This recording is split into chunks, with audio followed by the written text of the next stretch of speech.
Yo, what's up, people? How you doing out there in YouTube land? This is Shelvon, and this is the UN podcast episode number 37.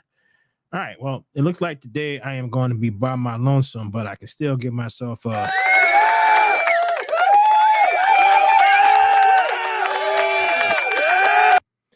all right. Well, I am going to talk about a few things. One of the things I'm going to talk about is George Lucas's return with a question mark.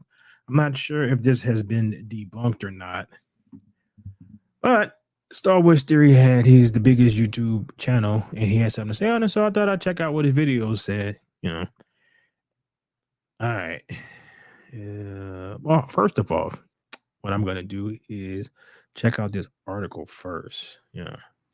So this is on that Park Place. So all right, George Lucas reportedly returning to Star Wars for new live action series. All right. Former Star Wars assistant director and second unit director Roger Christian claims that George Lucas is returning to Star Wars and will be involved in a new live action series. All right, Christian, who won an Academy Award for the original Star Wars film for Best Production Design, revealed in a recent interview with YouTuber Star Wars Theory that George Lucas is returning to Lucasfilm to work on a live action series. Christian said, "I think he's coming back. I'm pretty sure now that he's doing a series," which is interesting considering that George Lucas is kind of like a older guy at this point in his life. And I'm not exactly sure how interested, I would actually be in trying to dig this mess that Disney has made and dig it out of the trash. That probably would take a lot of effort, and I'm not exactly sure how much the current regime would actually listen to him. So, let me finish this thing. Probably should put it up. See, this is figuring this out. Probably should put it up so that I could actually. Yeah. So I'm reading this thing in view tab. Here we go. Yeah, that probably helps. Still a work in progress. All right. Think he's coming back. He's pretty sure now he's doing a series. I think that they're not bringing him into the fold from what I hear because there's a Star Wars live action series coming. I've got a strong suspicion that George will have something to do with that. That's what I'm thinking, and I might be prophesizing. That's what I heard and read, and I don't know anything apart from prophesizing. Actually, you know what? Why don't this is just sharing what he said in the interview. How about we just go check it out and check it out instead? Alrighty. All right, so basically I'm reacting to him reacting to himself. With Roger Christian, the creator of the lightsaber and many more accolades, he revealed that his good buddy George Lucas will be returning to Star Wars for some live action project. Now, I haven't made a video about this yet because, well, it was during the interview, but of course, during a massive interview, segments and stuff are going to get missed by, mainstream people. Unless you're a hardcore fan, and 20,000 of you are, that watched this one, it was really a beautiful time talking with him. All right, keep in mind, in terms of Star Wars Theory is very optimistic about it. There are certain things that I'm not necessarily black-pilled on, but I'm just kind of it's like I don't know how to describe it, but I'm not necessarily black-pilled. At least I'm trying not to be, because that doesn't actually help in the long run. I don't even think there's a word for basically how I feel. So he's very, well, like I said, he's very optimistic. So take that what he's probably going to say kind of with a grain of salt. Whereas you may feel like him and you may not. So let's see. So let's go ahead and look at that snippet, which I uploaded to my social medias, Star Wars Theory Sabers on Instagram, Star Wars Theory on TikTok. Let's talk about it a little bit because it's starting to now make the rounds. There are some articles being created about it. A lot of other YouTubers are talking about it, and I want to give my 2 cents on my interview with him. that Yeah, I'm gonna they're get my now 2 cents on his bringing 2 him cents. into the fold. From what I hear, because there's a Star Wars live action series coming, and I've got a strong suspicion that George will have something to do with that. I feel like Roger's being very careful with his words or something. I don't know, man. At this moment, dude, I was just like, I literally thought I was in a dream. I was like, My thinking is, and I might be prophesying. Thinking about going solar, but not sure whether it's worth it for Hey, your home. YouTube and these Well, damn dude, before they've you been get getting quote- crazy on these commercials. are you pulling my leg? No, that's what I had heard and read, and I don't know from anything apart from I'm prophesizing that might happen, because you've seen he's been very physically present there. He's been down on the sets and everything. Yeah. And Dave Filoni has done such an incredible job of being George and bringing back everything that George, He's I always say, and Dave. I can't. I don't. Well, I guess it's a matter of perspective, I guess. But I don't like a lot of the live action stuff Dave Filoni has done. Like Ahsoka was not that good. He has this weird thing where he basically just he falls in love with the characters that he created and kind of pushes the stuff from George to the side. So I'm not exactly sure. Well, I don't know. Maybe behind the scenes he's just like George, but I don't know. I can't actually agree with this guy on like he's like George. But again, I don't know either dude, so maybe he is. Gets a lot of flack just as George did, but he is the only sort of the closest thing we have to George there. He is. I think. I think George Favreau does a good job too. I don't know. Yeah, what he happened does. So right there, Roger says that from what he's heard, he's friends with George. He's the OG. I love interviewing these OG guys because not enough people give them the, let's say, fame that they deserve today. And not that I can grant that, but it helps get them out more so people see like, oh, this guy actually created the very beginning of everything that we've come to love. And if anyone's going to know anything, it's going to be Roger Christian. So George coming back, I've seen a lot of like already flack about this online. First of all, if you're against George Lucas coming back to Star Wars, I'm going to say it right here, and I've never said this, I've never given an ultimatum like this. I don't really think you're a Star Wars fan. If you don't like George Lucas, I don't think this is a place for you. This is not the channel for you. Move along now. If anyone's going to know anything, it's Roger Christian. And George coming back would be pretty insane. I think the moment that would be announced, if it's going to be announced, would be probably the biggest move that they could do to bring a lot of interest back into Star Wars after drying it up. There are so many fans that have checked out because of the sequel trilogy, because of The Mandalorian Season 3, because of the constant lack of vision in all the projects that they've been creating. It's so... See, this is what I meant by he's very optimistic. It's like, I think a lot of people are kind of, they just kind of look at this as like, it's just like another thing that they're trying to do to entice you to come back. And it's like what I feel is that they're just waiting to pull the rug out, is they want people to come back. And just like with the Mandalorian, they had everybody back when Luke came to Grogu and dipped out. Everybody, like all these fans came back, and what did they do? They basically crapped on everybody the next, like as soon as they could, and it just, like I said, pulled the rug out from everybody. So there's a lot of stuff that I'm overly optimistic about. It's like there's a bunch of stuff coming out. It's kind of take it for what it is, and it's like I'm gonna talk about Fallout.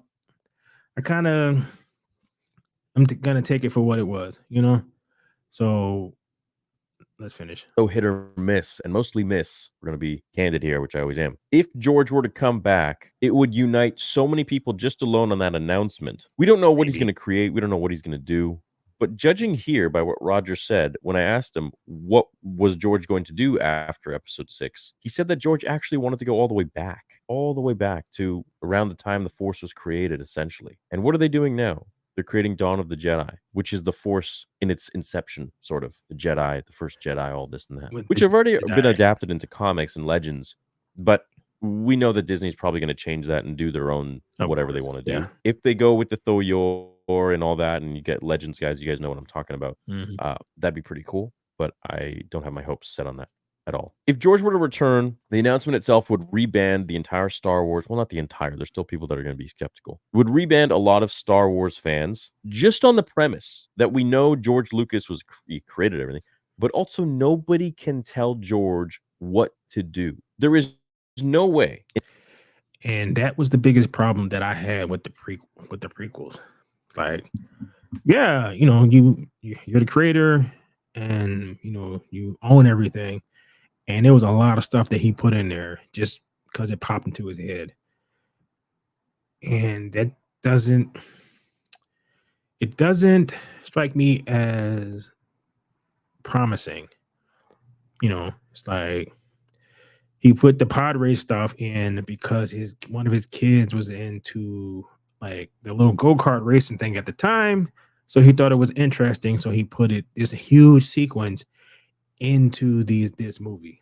And it was cool, but my thoughts was when they describe when Obi-Wan was describing Anakin, like in the original trilogy, he was not describing a little kid driving around in pod races. He was just describing a pilot. So I think that's what he should have done, but he didn't. So, yeah. So In any multiverse that George will want to have to do something with a character that he dude. YouTube is writes, crazy or with this way or that way, and Kathleen Kennedy or some Mm. multiverse that George will want to have to do something with a character that he writes, or this way or that way, and Kathleen Kennedy or some executive will come in and say, "No, George, I don't think that that's the way we should do this with this character." He's going to look at them and be like, "I'm walking off, bro." And that was one of the main things that George Lucas wanted when he went to sign Lucasfilm to Disney. He went to sell it. He wanted to sell it, and they wanted full control of where the stories go. And Bob, Yeah, I don't think Bob Iger had any interest in that in the past, and I seriously doubt that he has any interest about that in the future.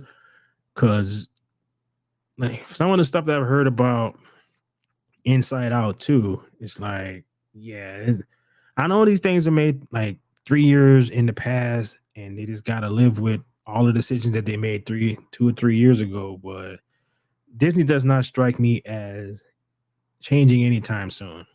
So, like I said, he's very optimistic. Bob Iger had a major problem with that. And, rightfully so, I understand. You sell something, you can't still control it. Not how it works. In this case, I think it should have been that way because he knows the story best.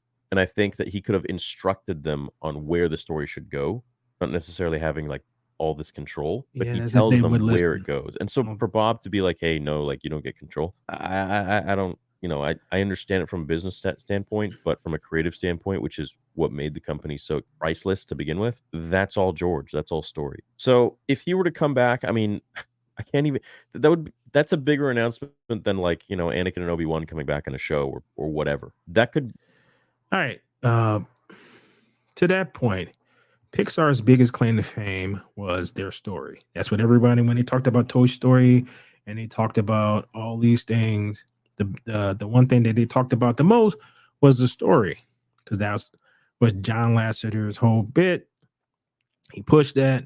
They had a strong story, and they maneuvered him out of there. And one of the things that people aren't messing with is the story in Pixar movies. Now it's super weak, so it's like, yeah, I don't think they care about that, to be honest. But that's just what my opinion is. So let's finish this. That is the penultimate. That is the ultimate. That is the finale. That is the biggest thing that could happen in Star Wars is if George were to be officially announced to be coming back on a project. I don't think there's any person that could meddle in what he's trying to do. Now, it also depends on his overall position in what he's going to be given. So is he going to be, just overseeing things? Is he going to be like stepping back and like watching? Because remember, in Empire Strikes Back and Return of the Jedi, George didn't direct it. He just kind of chilled well, he didn't really chill. He was pretty hands-on still, even though he had other directors. But he was in the background, kind of checking over things, making sure everything is going as planned. And he had directors that were directing the films, but he still watched over them and made sure everything was done the way he wanted. That's not to say he didn't have advisors, but in a lot of the making of books, George had a lot of advisors. He had a lot of, well, not a lot of advisors, but a lot of professionals that he worked with that were telling him what to do with the characters. Like, for example, like killing off Luke and this and that. And George was like, no, you don't do that. That alienates the audience. Yeah. This is a story about hope. It's supposed to make you feel good. We don't need to kill people in order to make the story more impressive or more heavy, make it have some gravitas. You don't need to do that. Alienates the audience, he said. I truly trust in George. I mean, I my trust in Dave Filoni was like all-time high, and then I feel like with the last few episodes of Ahsoka, it kind of dipped a bit. I'm hoping that that was just an anomaly, but anyways, I know boys will probably disagree with that, Ryan and Smaller. I really hope George comes back. I really hope this nonsense about the fans against George Lucas, all that bull crap. I think that is just such nonsense, and it never should have been created anyway. And it damaged him and his love for the franchise and his love for what he created, because he probably looked at it and said, well, I don't want to deal with this anyways. And we saw that once when he was on a podium, I think when Mark Hamill was getting his star in Hollywood, and he was speaking, and then the crowd said, George, we want you back. And he went like this, no, I'm done. And he turned around and he walked away. Like, this was just a few years ago. I think 6 years ago, something like that. This is probably the biggest news to hit Star Wars fandom, whether it's true or not. I mean, this is not like some random YouTuber saying this or reading it off some shit article on the internet trying to get views and clicks. This is Roger Christian, a personal friend of George, the man who created the lightsaber, directed episode 1, Alien. I mean, he's done so many different things and has so many accolades and is so credible that if he says he heard something, I believe it. So let's hope things don't change. Let's hope George doesn't change his mind. Let's hope things go out the way they will, and that George will be granted. It still sounds so stupid. George will be granted a story of his own creation that he sold. I think that's the only thing that would bring Star Wars fans back. A lot of Star Wars fans. Not to say that there aren't some now, but it's definitely mixed nuts out there, because we're all nuts. Every single one of us. Every single one of us Star Wars fans. So hey, if you haven't seen the interview, please go check it out. There's a lot of really interesting stuff in here that I'm sure many people will find valuable. And I think it's really important to highlight a lot of the OGs that created this whole world and created this whole fandom for us. And I have a plethora of different interviews on the channel with a lot of the OGs, Paul Hirsch. It's just so many. So go ahead and check those out. Those are under the Rule of Two playlist. But as for these, Roger Christian, I'm now in talks with David S. Reynolds, who did all of the All right. Well, like I said, he's very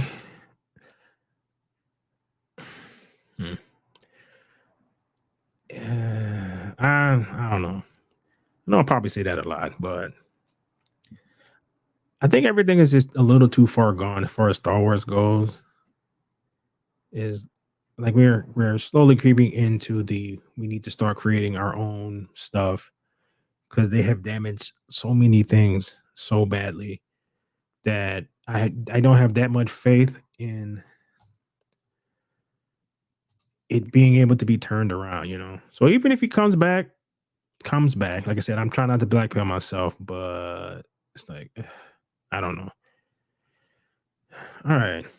Let's finish this article though, because because I thought that was the actual thing, but it was just more him talking about it. So we go take a peek and see if we get a little bit more information before we go on to talk about something else. All right. So okay. Christian's Wake Joe exploiting the company. Proxy Nelson Peltz in middle of March. David Lucas Reed, creating magic is not for amateurs. When I saw Lucas film just over a decade ago, I was delighted to become a Disney shareholder because of my long-term admiration of iconic brand and Bob Iger's. Yeah, that I couldn't get with him on that. When Bob recently returned to the company after I was relieved. Oh yeah, so this talks about when he was backing. All right, so George Lucas speaks honestly about new Star Wars movie. All right, so don't really talk about it too much. All right. Now, on to the next topic of the day. It is Fallout Season 1. I watched the whole thing. I watched a couple of days, something like that. And at first, when I first looked at it, I Fallout TV show.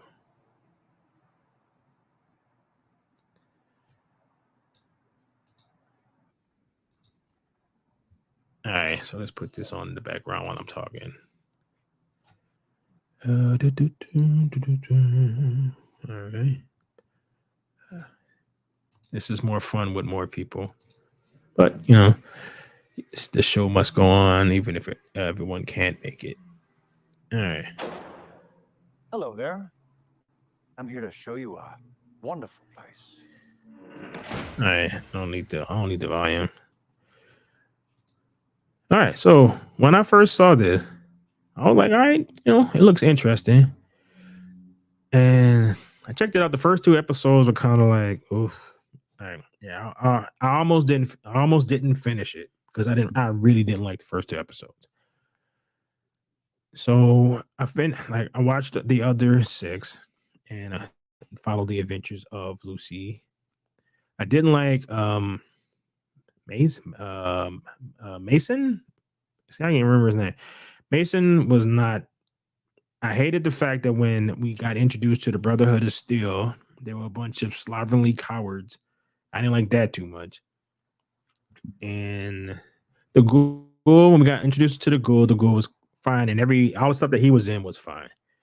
And then we continued with Lucy, and she eventually got to the end. This is more like me just talking about it kind of thing, whereas you should check it out yourself because I watched it a while. I watched it like the beginning of the week, so my memory of different stuff from the Raiders coming in the first episode and basically slaughtering everyone in Vault 33.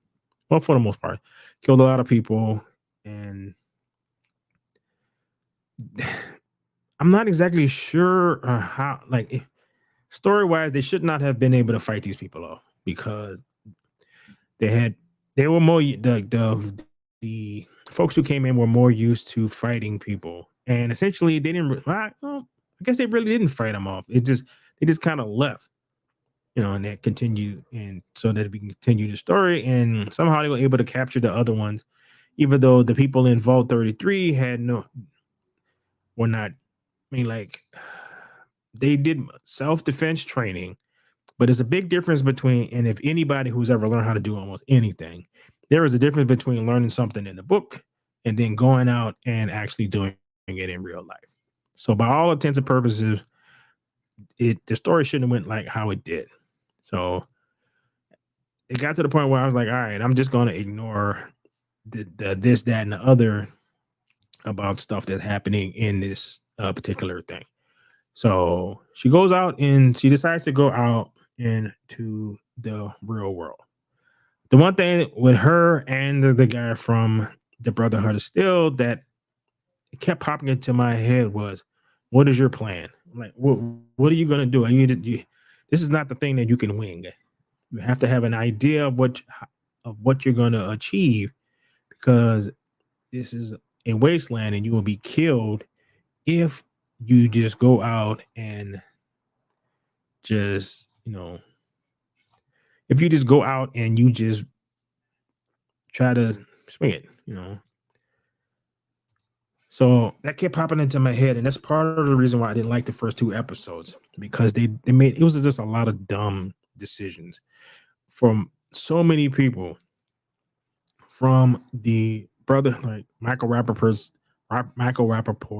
Knight, going into a cave when he's supposed to be an expert in surviving in this environment, going into this particular cave without looking around to find out whether or not anything is in there, especially when she was aware that they had a lot of dead bodies around. So he knew that something was either in the cave or in the vicinity. So this is supposed to be a person who has battle armor on and is supposed to be a veteran, right? Like, so he's supposed to be teaching this his squire how to be a knight, and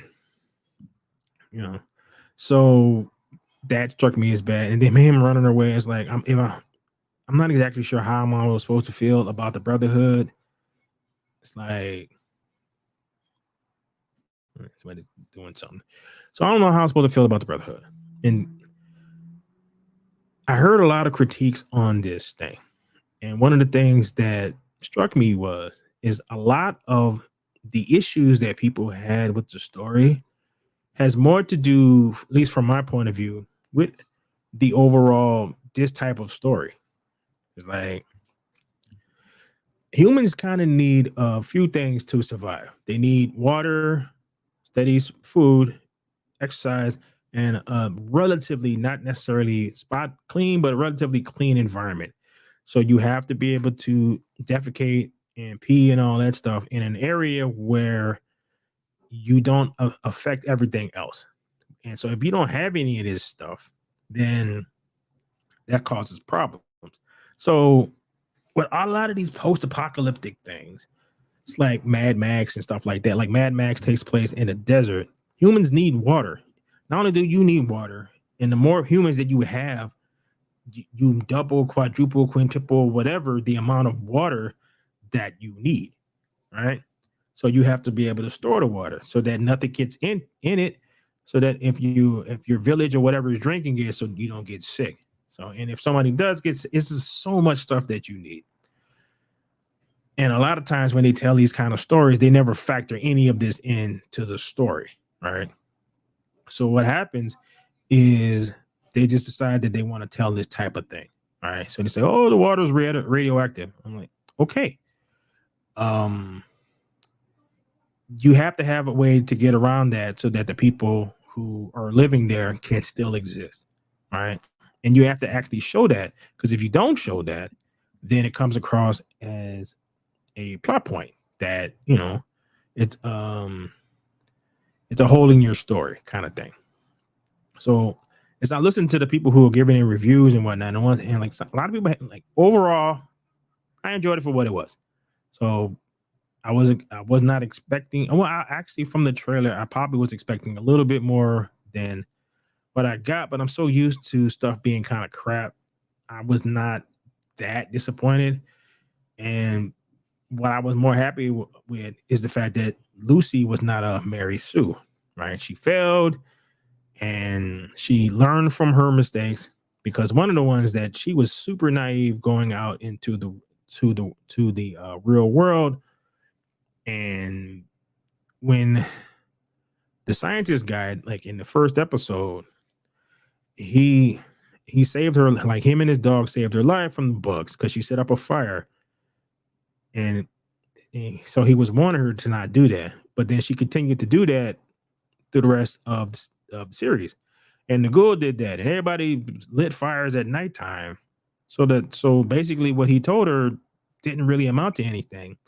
And the biggest issue that I have with this thing was they didn't take wounds seriously. So the scientist who stole some tech from some facility that I don't know anything about, the Brotherhood mentioned something about it to a degree, but they didn't really get into detail. So it didn't register in my brain. So I didn't know exactly what this place was. So it looked like it had something maybe to do with Vault-Tec or something. It could have been. I don't know, because he just worked there. He did all the experiments. Then he dipped out. And that's the last you heard of this. So they mentioned it here. They mentioned it there.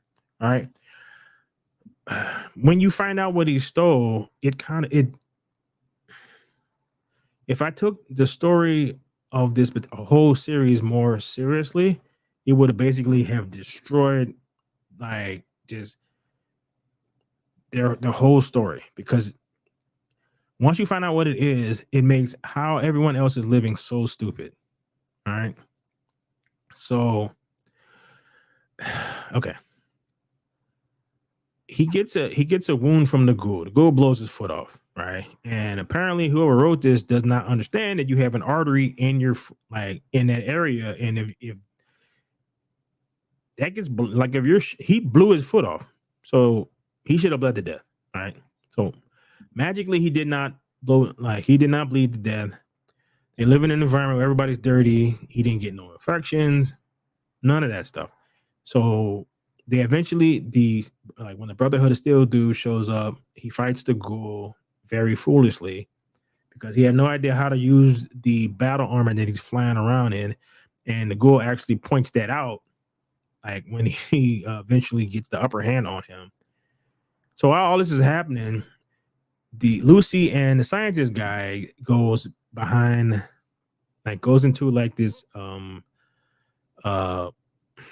general store, you say. So he goes into this general store, and he the lady who works there, she takes this device and she shoves it on his foot so he can have something to walk around with. It's like a buzzsaw thing, and it chops his foot like even more, and then sets itself up like as a foot, right? They're like, okay, so you look at this thing, it's like, well, maybe it cauterizes the wound and protects him so that he can able to get around, right? And you find out later that no, he doesn't do any of that. He's bleeding all over the place, and eventually, because he knows he's probably not gonna make it, he takes some cyanide pills so that he can end his existence. So, as you say. So then he could tells Lucy to chop his head off so that she can easily carry this thing around to get to where she needs to go. Because what happens is, and what I probably should have mentioned, is her father gets kidnapped. It's like her father gets kidnapped and brought out by this mysterious person who knows who he is and all that other stuff, right? So she's like, all right, well, if I go here with this, then I'll be able to get my father back. So there's eventually, well, I'm not gonna sit here and tell the whole story, but eventually there's a twist, and you find out like a lot of information towards the end.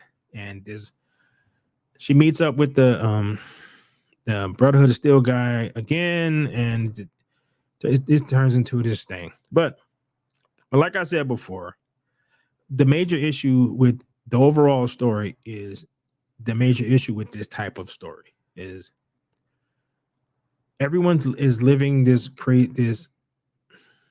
crappy existence. But the problem is that only 200 years has passed, right? So every library has not been destroyed. So they got libraries all over the place. So we figured out how to survive up to this point, right? So anyone who researches anything, any person with any kind of sense will go find a library someplace that has all this information on how to construct a society that can exist in this type of environment, right? Nobody did anything like that. So they got mutated animals all over the place. They have bandits all over the place, and all the places that they showed, there's no fortifications, there's no nothing. It's just like little towns. So I don't know, maybe that's like I played a little bit of Fortnite, and maybe that's how it works in Fortnite, but in reality, you should fort up, right? And I think in the living, like, what was it? What's the name of that? Like the zombie apocalypse stuff, they do that because that's how it works, right? So once you fort up, then what you can do is you can build the machines to make the machines to make the machines to make the machines that you need.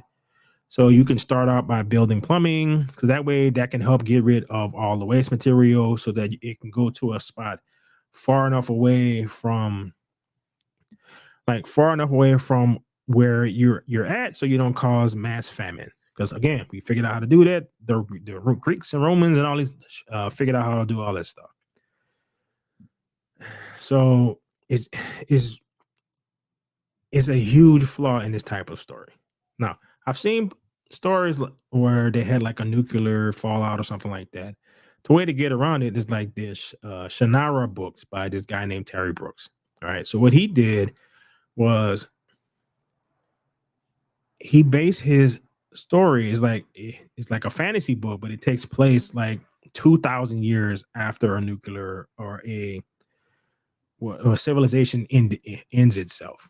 Right. So they have robots, they have huge cities, they have all this stuff. So this takes place thousands and thousands and thousands of years later.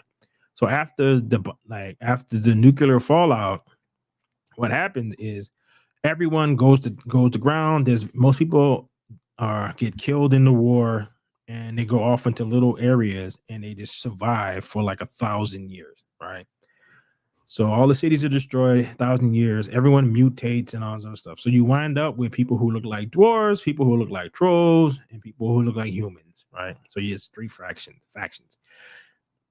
And we find out through the story that elves exist and they have always existed, but they were in hiding. So they came out and everything like healed itself. But at this point, language has changed to the point where they don't know they no longer speak English. So even if they found a book that tells them how to get past this feudal system that they're in, they couldn't read anything, and they no longer have the technology or the science to actually understand that.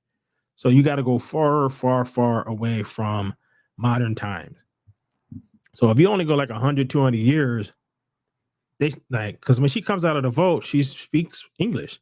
So when she's going to talk to people, she's talking to them in the language that she knows, because she's been buried underground, and she can understand them and they can understand her. So that means that they speak English. So therefore, they should be able to read all of the books that tells them how to fix all these issues. Right. So if you have a wasteland, it's so much stuff, and it's just like I said, it's just a flaw in this particular type of story. So, but my overall review of it is an entertaining view that gets better. They decided at some point that the squire, again, I can't remember what his name is. He keeps going from being incompetent to competent, back to incompetent, and it's no rhyme or reason why that is. So, and again, I can see why people don't like it, and I can see why people do like it. So it's like it's one of those turn your brain off kind of things, and try not to think about it, because if you did, and I saw someone on Shad from Shadversity was saying that this is one of those things where the more you think about it, the more you don't like it. So, and I learned a long time ago, it's just like it's like I look at it like a summer movie. I don't expect Shakespeare when I go see a summer movie. I just want I like Godzilla. It was giant monsters fighting each other. Why that is, I try not to think about it. But overall, I did enjoy it. So, all right. All right. Well, the last thing that I do want to actually check out and talk about is the final episode of Shogun. And I saw someone who actually explained the final episode of Shogun. Now, all right. Shogun TV show. All right, see if I can find this. Ah, okay. There's two things. All right. All right. So someone actually. There's a lot of stuff on this, but a lot of people were disappointed by the ending. I wasn't, because it kind of matched what I thought I was going to get. All right. The entire series was a cerebral kind of thing. Well, it was schemes among schemes and plots among plots, and all these honorable people doing dishonorable crap. But people justify the stuff that they do all kind of ways, right? So if it's the whole greater good thing. It's like if they think they're doing it for the greater good, then they can do all kind of despicable stuff to other people and sleep well at night.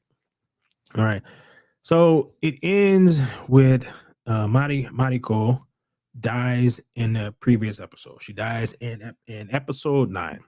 She gets blown up. When that happens, the uncle guy, I can remember. See, I'm bad with names. So the uncle, he is full of regret because he thought that they were going to get captured, right? And then they would have survived. All the little, like, he didn't really care about all the little folks who got killed because, again, in his mindset, he's a samurai. He doesn't think about the peasants all that much. So, but it has much concerns for all the people who are on his class, right? So when she dies, he has a lot of remorse, and you can see it by the way that he's reacting when he's talking to Ishudo about how when he's trying to congratulate on him because he's going to become a regent and all stuff, and all he has to do is certain things, and he's kind of losing his head, right? So eventually they are let loose and they go back to Taranaga, right? So they don't go to Edo, they go to the fishing village where John Blackstorm was first found, right? Well, he first washed up on shore, right? When he was first captured. And that's when they meet the Lord, and he basically tells them, like, they come up on it, and his ship is burned down. Because at that point, the uncle was like, "Well, let me go with you, so we can dip out and just leave all this behind." And as they're having this conversation, Blackthorn is like, "Dude, keep a hold of yourself," because he's going through mourning because he finds out that the last thing that Mariko did was to tell the church to leave him alone. Basically, she confessed her sins, and they decided to, like, agree with it, because what happened with her, they squashed the whole thing between the Protestant and him, and I mean, well, the Catholics and him, right? So hold on.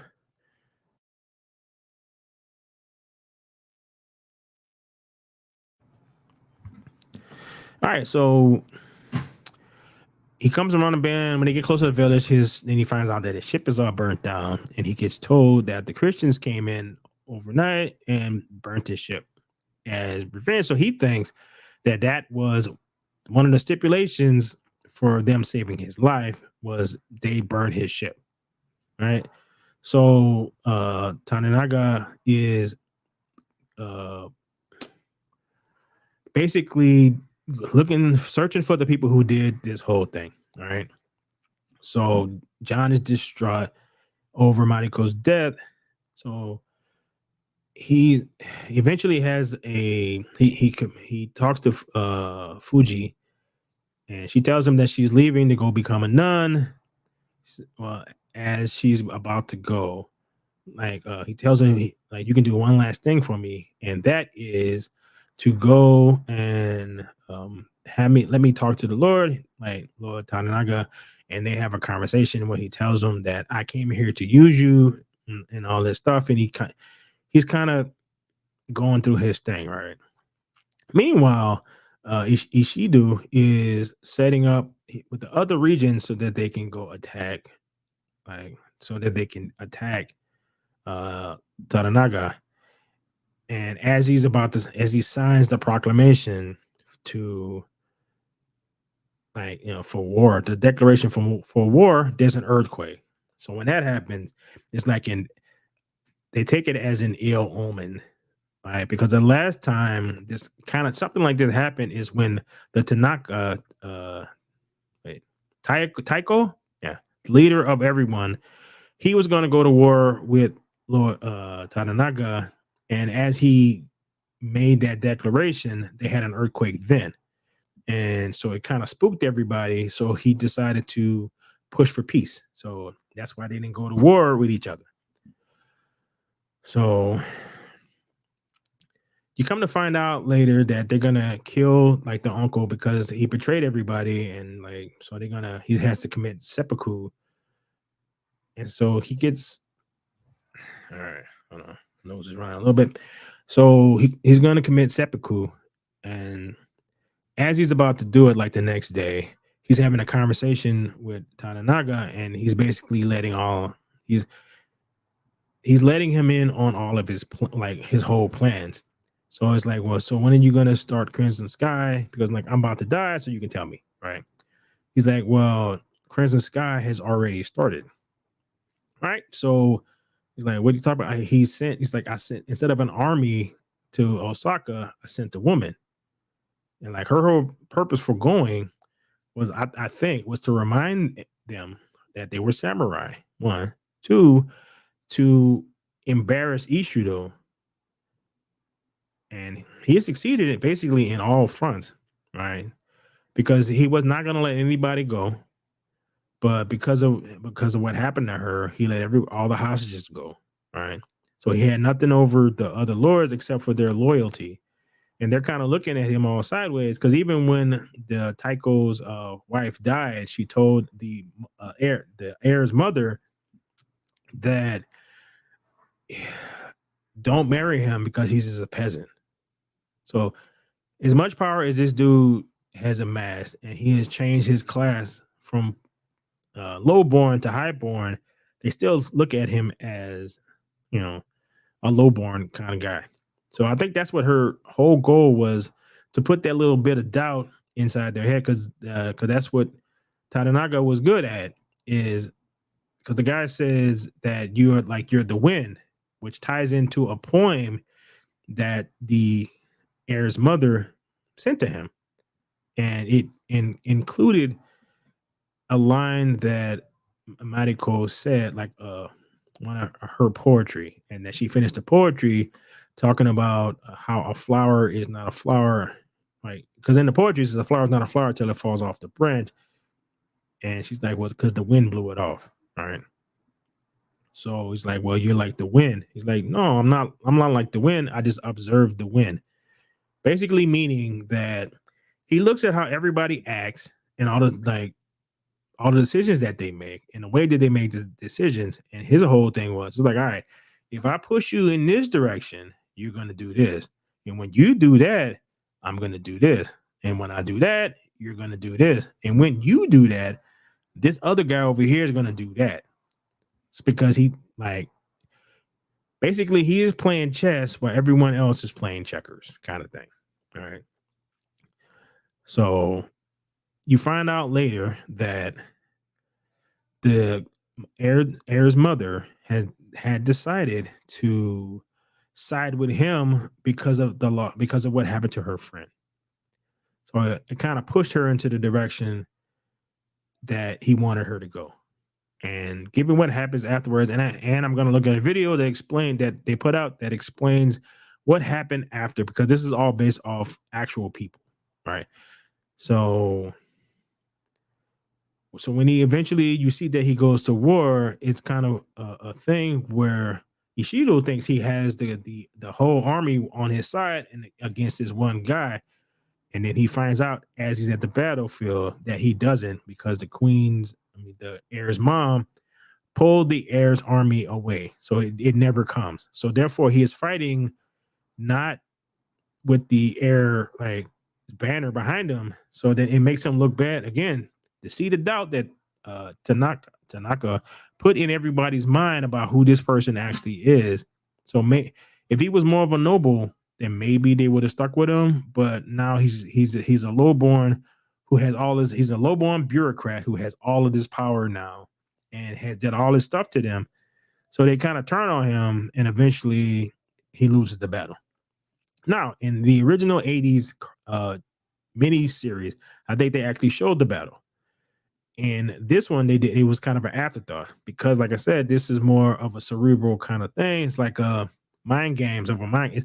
It is very Game of Thrones like, right? So it's just schemes upon schemes upon schemes, right? So in the end, John Blackthorne has accepted that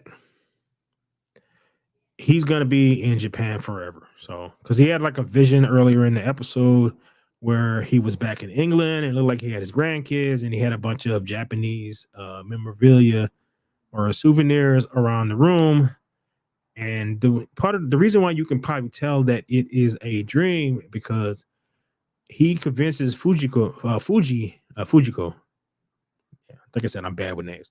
He convinces her because she's still holding on to her husband and firstborn baby's ashes, and she's gonna take it with her. So he convinces her to dump it into the lake, right, or into the sea, so that is when she moves on to her new life, she can start fresh, right?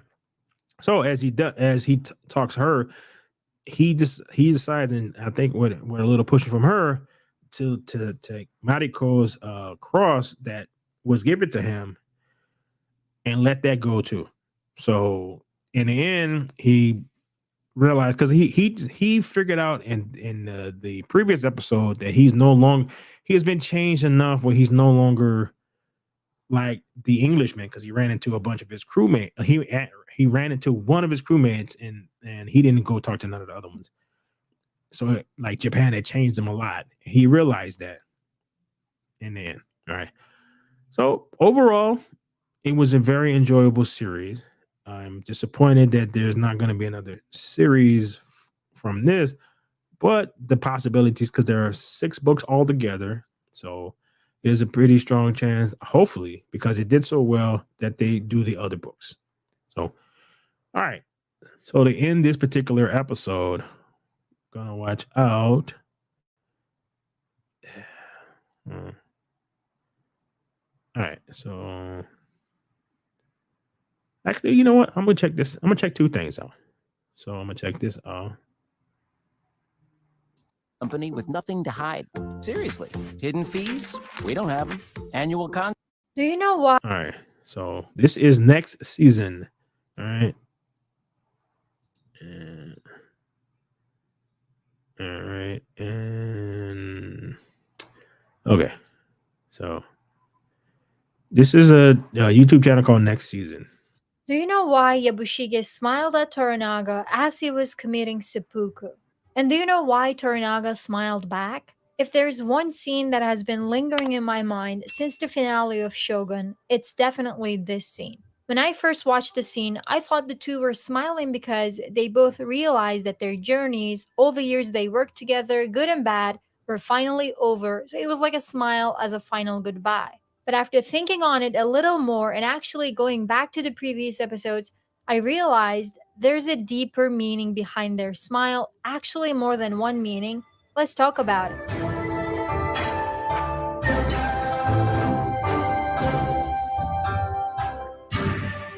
To understand the smile, we should be looking at their final words to each other. Before committing the seppuku, Yabushige realized that all this time, Toranaga really did want to become shogun in his secret heart. And Yabushige wanted to find out if his realization was actually true. Did Toranaga plan everything from the beginning? Yabushige asked his lord to tell him, promised that he would take what he heard to his grave. And Toranaga's response was, 死人に先々の話をして何とする。 Now, this is an impressive response. I thought it was ironic how Yabushige wanted to be on the right side all this time, wanted to be in on the plan, but only came close to learning what it was when he was about to die. And Toranaga didn't want to give him that satisfaction. But this wasn't the first time we heard this line, and that's really important. Right in episode 1, the same line was told by Yabushige himself to his nephew Omi. When they are talking about whether to tell Toranaga about John Blackthorne's ship arriving into the country, Yabushige says he won't tell Toranaga anything because his exact words were, "Why tell a dead man the future?" Now, the final episode made numerous callbacks to previous episodes, and in all those instances, characters remembered what other characters had told them. Fuji remembered what Mariko had told her back in episode 1 about someone's hands being the last ones to hold a loved one. Uchiwa remembered what Mariko had told her about flowers being flowers only because they fall. かようにしてはいかがでしょう。 So, Toranaga must have heard Yabushige saying, "Why tell a dead man the future?" The only way he could have heard it is through Omi. This reveals that even starting from episode 1, Omi was betraying Yabushige, reporting everything they talked about to Toranaga. That's why Toranaga knew that Yabushige would betray him. Or maybe Torinaga knew Yabushige would betray him from Yabushige's character and how he presented himself, but still, I believe Omi had to say the same phrase to Torinaga because their chances of saying the same phrase without having heard each other are slim to none. That's pretty interesting. It's like I guess I never thought about that. Wow, if that's true, dang, it's deeper than I thought. Because the one thing about Torinaga is, and I'm probably saying his name wrong, he is very observant and he has spies, but he, he wouldn't have to he probably wouldn't have like he probably wouldn't have just that one spy. So huh, that is interesting. So it makes me wonder if he had him push his son in the directions that he wanted him to go. But see, that's what that kind of I don't know, because there's a lot of his son's made costly mistakes, like for him blowing up those dudes who showed up to the village, to him getting himself killed. But by goading him, he was able to get extra time. Hmm. So I wonder if he was actually ruthless enough to push his because he said at the end he has many sons.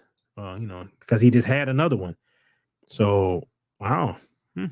That's some ruthless. Or maybe it was this guy. We kept seeing him with Yabushige and Omi, and he heard their conversations all the time. Maybe it was him who reported to Torinaga about what Yabushige had been planning. But I feel like Omi makes much more sense because Yabushige, knowing the person who betrayed him from the beginning would be his successor, would be a bigger blow on him. So I think it was Omi, but it's open to interpretation and we might never know. And let me come to the smile. Yabushige smiled first because he realized how Toranaga knew he was going to betray him from the beginning. When he first heard Toranaga's sentence, he didn't give a reaction, but he realized after the seppuku that it was the exact sentence he had told Omi.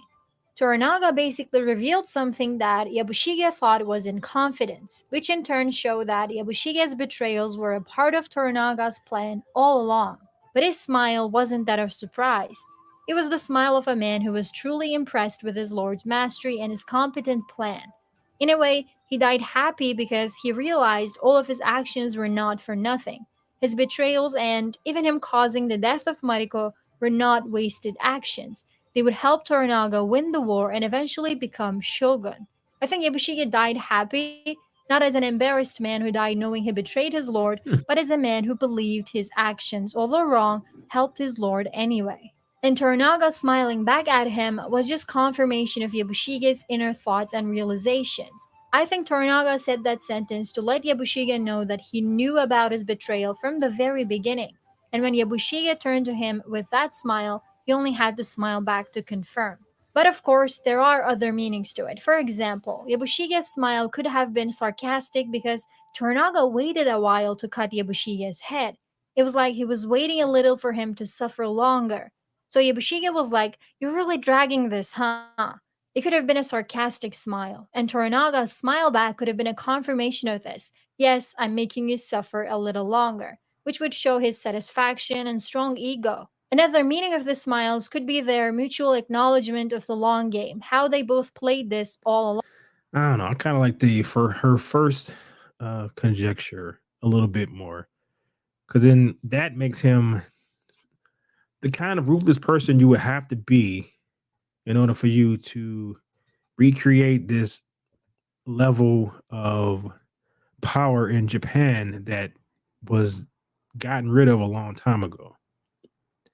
So that was some interesting food for thought there, because I never thought about that.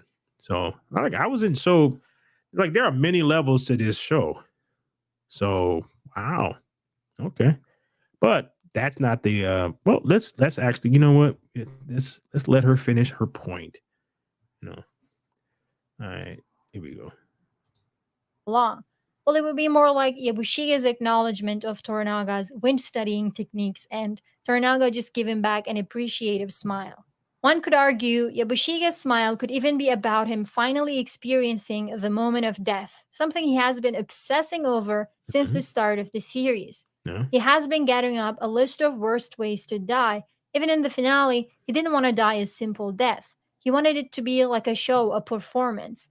I guess as someone who lost all his power, he wanted to at least control the way he died, but Toranaga didn't give him that satisfaction. In the finale, he might have smiled for finally experiencing what it's like to be dying. Perhaps a part of him was actually enjoying it. Who knows? What did you think of that exchange of smiles between Yabushige and Toranaga? Tell me in the comments below. By the way, I have made... All right. That was interesting. I never even like I said, I guess a lot of stuff that I didn't even think about. It's like there's so much stuff that happened. It's why it's always good to check out other people's opinions on stuff because you learn a lot of stuff. Because I never even thought about that. But overall, it was a very good show. So I am going to. There's one more thing that I want to check out before I go. So that wasn't it. That just looked interesting. But there's actual a thing on. See if I can. All right. From actually FX. All right. How long is this? Just 6 minutes long. All right. I got like crickets and whatnot outside. So if you hear that, that's what that is.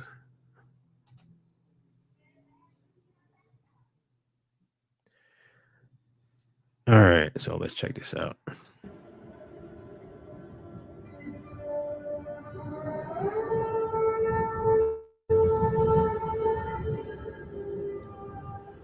Some are born under the banner of greatness. Others must claim it. For centuries, Japan was ruled by a sovereign emperor. A hereditary nobility held power over the people, the imperial court. Over time, wealth and power shifted and disseminated across the country. Provincial affluence gave birth to a burgeoning group of feudal lords. The country spiraled into armed conflict, giving rise to a more definitive militaristic rule. The samurai, a warrior class, bound to a code of conduct and sworn duty to protect their lord's land at all costs, emerged. The unprecedented rise of the samurai severely diminished the emperor's authority, unleashing an insurrection that established a new commanding ruler atop the social structure, the shogun. The dominance of the shogun furnished peace for a period, but unrest slowly simmered ever greater as nobles continued the battle to expand their fiefdoms. Conflict reignited as warring states threatened to drive the country apart, ultimately plunging Japan into hundreds of years of turmoil and civil war.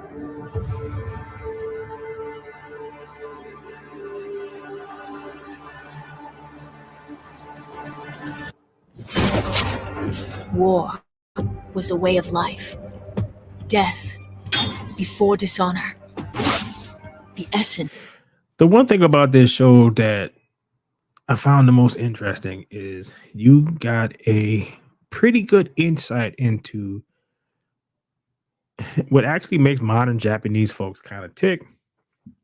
Because when Mariko was attempting to leave Osaka, the samurai with her gave their lives for her in protection of their lord's family and her, right? So when you see like modern Japan and like a lot of stuff, people go over there and they see how it's super clean. This is an interesting insight into their actual culture. And I know a little bit about the Shogun, but that is pretty interesting. Of what it means to be a samurai. But true honor can only be attained through victory in battle. Yeah, so that meant that these guys, like those guys, like they were dying with honor, so therefore they were uplifting their family, I guess. It's really interesting, and it's us in the West, we don't see like the world that way. So it Bound by the probably code. is why like World War II and all that stuff was went the way that it did. Defeated samurai must take their own life through the ritual of seppuku. The preceding events accurately reflect the true history of the samurai's rise to power. These events inspired the acclaimed fictional novel by James Clavell. Now, enter the world of the original series, Shogun. Japan, 1590. Chaos has reigned since the fall of the last shogun. The country enters a period of peace under a new leader, the Taiko. But this moment of unity is short-lived. I wonder what Taiko means. The Taiko dies, leaving behind a 7-year-old heir not yet of age. The fate of the nation is thrown into jeopardy. A council of regents is assembled. One Busho from each of the 5 major regions who control territories of strategic importance. Yoshi Toranaga of Kanto.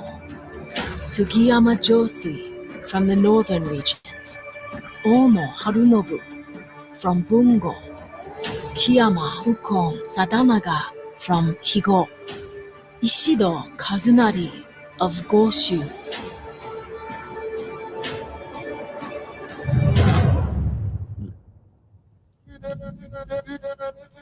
The samurai code binds the regents to duty, even as distrust poisons the council.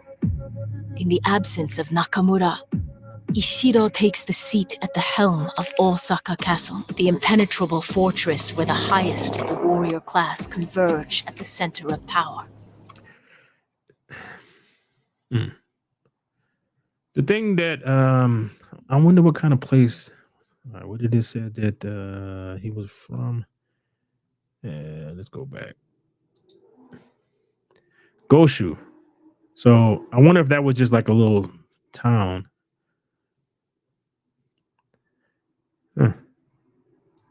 Hopefully get into it. Seat at the helm of Osaka Castle, the impenetrable fortress where the highest of the warrior class converge at the center of power. Within this samurai class, women are educated, accomplished, trained in the ways of war, and maneuver to influence the regions. Beyond these imposing walls lies the gateway to trade and influence from the outside world. A Christian faith war is bleeding onto the shores as Catholics and Protestants carve up the Western world into religious battlegrounds. The Catholics assert their reach across the Japans, attempting to convert the masses. These foreign agendas further deepen the divides within the country. And if you check out history, that's kind of one thing that is very fascinating is the fact that how much power that the Portuguese had at that time and how little they have to, to be honest, to do with world politics, right? But Japan, like I think they went into Japan. I'm not sure how far they went into China, but they went down into the Americas and all that other stuff. And they kind of did the same thing that they were attempting to do in Japan, which was convert enough people to their particular religion that would give them influence over them. So when you look at modern day Japan, yes, there are Christians and I think Protestants there, like Catholics and Protestants there. It's nowhere near as it is in like some of the Americas, like the South Americas and all that other stuff, where there's a lot of folks from their particular viewpoint and they made them speak their language and all that other stuff. So it's interesting how the culture of Japan was able to stave off that particular thing. Where each Busho has an unspoken agenda for greater power and control. They build upon their already great samurai armies. But the will to rule will be forged in the blades of the samurai's katana, as new and ancient bloodlines struggle for supremacy.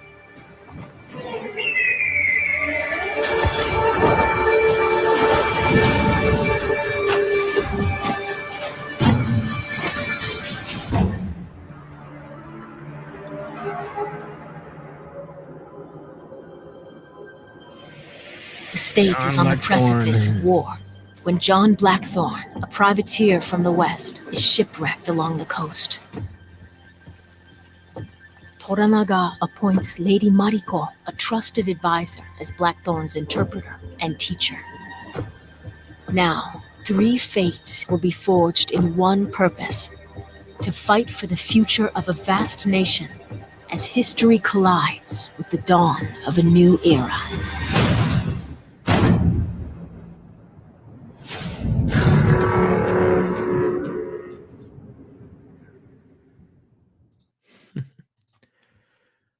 All right. History is very exciting. If you check it out and you look into it, like from the Greeks to the Romans to what happened through the fall and rise of the various empires in China, it's very fascinating. And the way that they film that it makes it look more like a video game than an actual lesson on some historical facts, a little bit of fiction here and there. But, it was pretty interesting. All right. That is it for me. It's been a little over an hour talking to myself. I would have enjoyed like if my compatriots would have came. So I think it would have been a better conversation. But talk to yourself for about an hour. It comes across a little crazy. But so anybody who watches this afterwards, please like, share, and subscribe. And if you have made it through my ramblings for an hour, I thank you. So I would like to say I am out of here. Oh, later.